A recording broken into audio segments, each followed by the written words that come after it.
몇 해 전에 그 초등학생 성폭행하고 납치했던 아동 성범죄자 조두순 출소해서 그 지역 주민들 굉장히 불안해했었죠.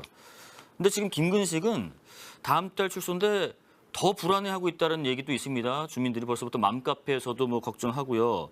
그래서 이 관련된 얘기를 좀 나눠보겠습니다. 승재현 한국형사법무정책연구원 연구위원 화상 연결돼 있습니다. 안녕하십니까, 위원님? 네, 안녕하십니까? 예, 다음 달 출소 앞두고 있는 김근식이 이제 54살이 됐다고 하더라고요. 네네. 앞서서 뭐 조두순 얘기도 잠깐 언급했지만은 이게 범죄의 어떤 죄질 측면만 따르면 어떻게 보면 조두순보다 더 위험할 수 있는 사람이다. 출소했을 때. 뭐 그런 얘기가 네네. 나오는데 왜 그런 건가요? 먼저 이 김건식이 어떤 범죄를 저질렀는지에 대해서 예. 조금 시청자 여러분께 설명을 드리면 네네. 김건식이가 2000년부터 범죄를 저질렀는데 그 범죄가 전과가 19범 정도가 된대요. 그리고 여기에서도 이미 미성년자를 성폭행해서 징역형을 맞습니다. 한 5년 6개월 선고를 받았는데 네. 5년 6개월 선고받고 나서 출소했는 날짜가 2006년 5월 8일인데 이 5월 8일로부터 16일 보름이 갓 지난 시점부터 지금 우리가 이야기하고 있는 징역 15년 형을 받은 범죄를 저지르는 거예요.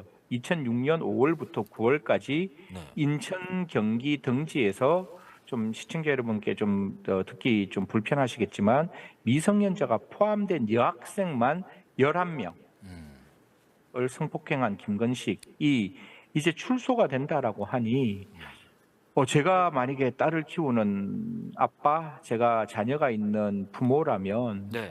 지금 상황은 좀 심각한 상황이죠. 특히 물론 저는 대한민국 국가 공권력이 김건식이 절대로 범죄를 저지르지 않도록 네. 막겠지만 네네. 특히 나이가 이제 50대 중반이라면 굉장히 또 다른 범죄의 위험성이 없다라고 말하기에는 굉장히 젊은 나이일 수가 있는 거죠.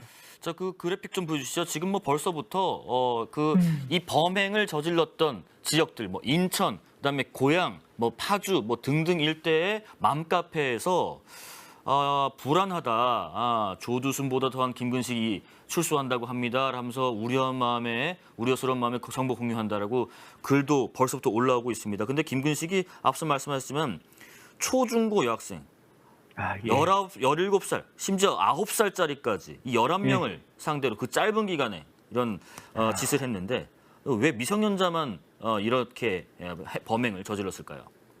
그 당시에 재판 기록을 제가 예. 지금 오늘 안 그래도 인터뷰가 있어 꼼꼼하게 좀 찾아보려고 했는데 네네. 그 재판 기록에는 그 범죄 동기가 정확하게 나오지는 않아요. 네. 그런데 그냥 이거는 제가 뭐 이 김건식을 직접 이렇게 눈으로 직접 만나지는 못해가지고 이 네. 사람의 심리적 상태를 제가 정확하게 분석할 수는 없지만 나름대로 갖고 있는 여러 가지 정보를 종합적으로 판단하여 볼 때 성인보다는 자기가 훨씬 더 잘 성적 결정의 자유를 침해할 수 있는 나이 또래의 사람들을 성폭행 피해자로 좀 지목한 게 아닌가. 어떻게 보면 굉장히 죄질이 안 좋다라고 봐야 되겠죠. 그러니까 네. 오히려 내가 타겟팅을 했을 때 그 타겟팅이 절대적으로 나에게 복종할 수 있는 사람. 아까 제가 말씀드렸지만 그 당시의 구세는 굉장히 어린 나이였을 거예요. 지금보다 예. 훨씬 더 신체적으로 어린 나이였음에도 불구하고 네. 11명을 불과 5월에서 9월이니까 이 기간이 많지 않는 기간이잖아요. 5, 6, 7, 8, 9, 5개월 동안 11명. 여기에 9세 미성년자가 포함됐다는 것은 저는 굉장히 성폭력 범죄자 중에서도 정말 죄질이 좋지 않다. 이 죄질이 좋지 않았기 때문에 원래 15년 받다가 나중에 이야기를 하겠지만 다시 그 교정시설에서 2번이나 재소자 폭행이 있어가지고 형이 늘어났는 거거든요. 네네. 그러니까 그 교정시설 안에서도 제가 봤을 때는 반성의 기미가 보이지 않았던 김건식이 아닌가 뭐 이런 부분들을 종합적으로 판단할 수 있을 것 같습니다. 예, 조금 전에 그 관련해서 또 속보가 하나 들어왔네요. 법무부가 김근식에 대해서 이렇게 조치하겠다고 좀 입장을 내놨습니다. 전자발찌를 채울 거다. 예, 그리고 예. 24시간 전담 감시를 할 거다. 김 씨가 이제 19세 미만 대상 성범죄자 중에서 재범 위험성이 현저히 높은 그럼요. 사람으로 분류를 해서 보호관찰관 한 명이 전담 네. 관리하는 1대1 전자감독 대상자로 지정을 했다라는 소식도 지금 들어와 있습니다. 그리고요, 이 애초에는 김근식이라는 인물에 대해서 그 신상 정보 이게 등록이 되지 않아서 좀 논란이 있었는데 나중에는 정보 등록 대상으로 포함이 됐더라고요. 이게 어떤 과정을 거친 결정이었나요? 뭐 설명을 드리기는 조금 어려워요. 어려운데 이게 옛날에 신상 공개를 결정하는 거는 국가청소년위원회라는 예. 곳이었습니다. 이게 2006년 법을 보더라도 네. 국가청소년위원회가 존재를 하고 그 국가청소년위원회가 현재 여가부 안에 존재를 해요.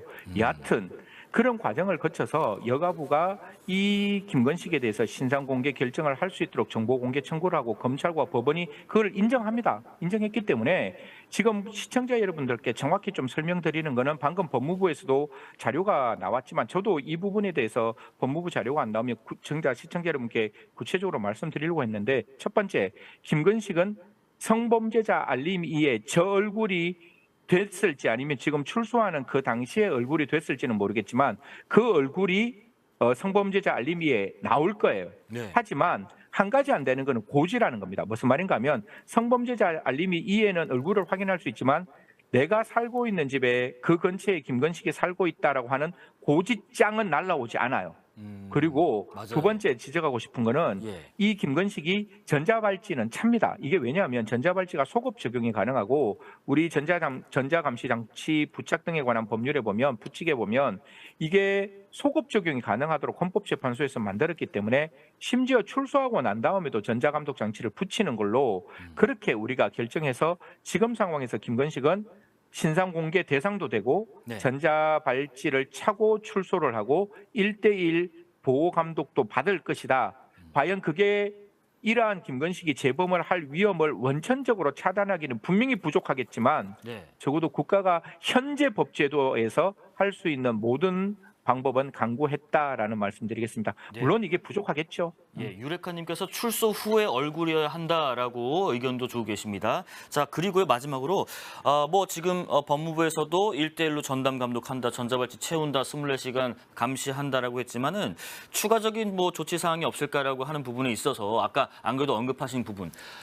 들어가서 찾아봐야지 알지 아니면 주변에는 몰라요. 내 근처에 김근식이 사니까 염두에 두세요라는 식으로 그래서 뭐 그런 주장하는 분들도 계십니다.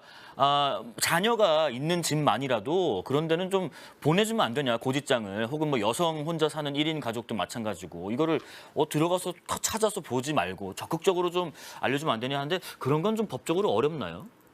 저는 이거보다 조금 더 진일보한 조치가 필요하다고 보는 거예요. 네. 지금 앵커가 제 지금 사진 이렇게 보잖아요. 네네. 이 사진 캡처해가지고 시중에 나가서 저의 인적 동일성을 확인하는 것은 불가능합니다. 무슨 말인가 하면 고지장이 날아가고 그 고지장의 얼굴을 가지고 자녀에게 그 얼굴을 보이면서 이게 성범죄자니 너 조심해야 돼. 라고 말하는 게 무슨 소용이 있겠냐라는 거예요. 그래서 자녀한테 그 그림을 캡처해가지고 자녀에게 카카오톡으로 보내면 이거 불법이에요. 그렇기 때문에 고지제도라는 게 실효성이 전혀 없는 거예요. 예. 또 제가 말씀드리고 싶은 거는 이렇게 위험한 성범죄자가 이제 김건식 이외에 김건식 1, 김건식 2, 김건식 3가 나올 거고 조두순이 지금 출소한 지 2년이 지났단 말이에요. 예. 그러면 정말 위험한 사람이 이렇게 세상 밖에 나오는 게 아니라 세상 밖으로 나올 수 없는 보호수용 제도라든가 좀 적극적인 다른 어떤 보안 처분 형태로서의 보호 처분이 만들어지지 않으면 대한민국 국민은 여전히 불안할 것이고 또 이러한 사람이 세상에 나왔을 때 이미 전자발찌를 차고 범죄를 저지른 많은 사건들을 목도했잖아요. 그렇게 네. 바라본다면 적어도 지금 시점에서 국민의 안전과 생명을 담보해야 될 국가기관에서는 조금 더 적극적인 그 재범의 위험성을 원천적으로 차단할 수 있는 또 다른 보안 처분도 마련해야 될 시점이 아닌가. 이미 늦어도 너무 많이 늦었다는 말씀까지 드리겠습니다. 네, 자 오늘 한국형사법무정책연구원 승재현 연구위원님과 말씀 나눠봤습니다. 오늘 감사합니다. 네, 고맙습니다.